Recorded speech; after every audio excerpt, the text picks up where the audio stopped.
Parafraseando aquella pregunta de los Monty Python que pretendía ser retórica, pero terminaba en paradoja humorística, ¿qué ha hecho la sátira política por nosotros?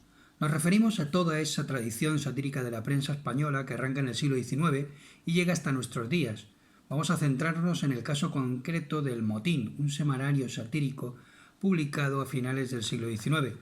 La sátira puede funcionar a modo de populismo mediático, intentando reconfigurar la cultura política de la ciudadanía y situando en el centro del relato al ciudadano común. Revisa y desplaza los significados de los discursos hegemónicos para reconfigurar esa cultura política. El populismo resulta más una estrategia política que una ideología. Como estrategia puede ser igualmente esgrimida por los que mandan como por los que obedecen, en sistemas democráticos o en dictaduras. Es muy revelador comprobar cómo ese populismo se despliega en la sátira a lo largo de toda nuestra historia contemporánea, justo desde la aparición de la prensa de masas.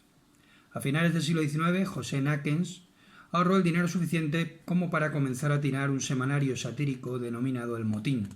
Tal y como ha destacado Martínez Gallego en su investigación, El Motín constituyó un ejemplo de estrategia populista en el sentido que podría darle Ernesto Laclau.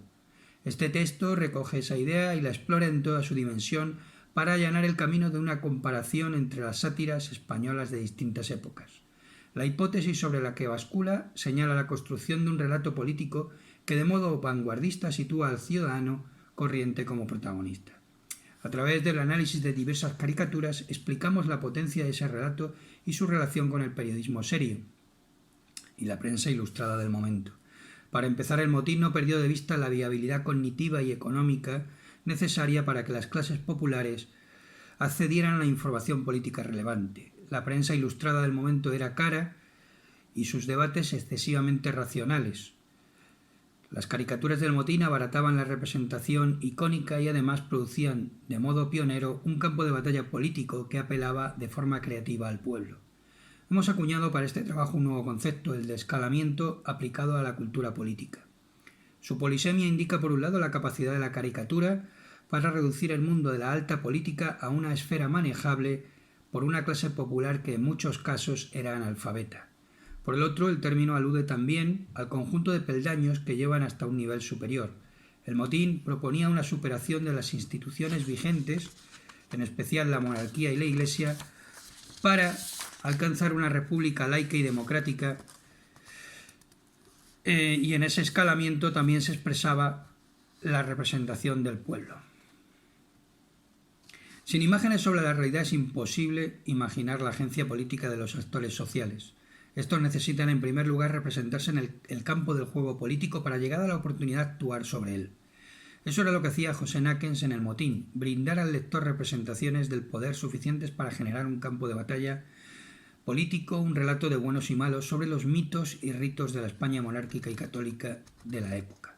Una constante a lo largo de la historia que cubre esta obra es la hegemonía del discurso de la Iglesia. El poder monárquico se defendía en último término con el ejército, pero en el día a día su capilaridad, esa microfísica del poder que denunciaba Foucault, se vehiculaba a través de la institución eclesiástica. De ahí que los caricaturistas lucharan por emancipar al pueblo a través de desactivar el capital simbólico de la Iglesia.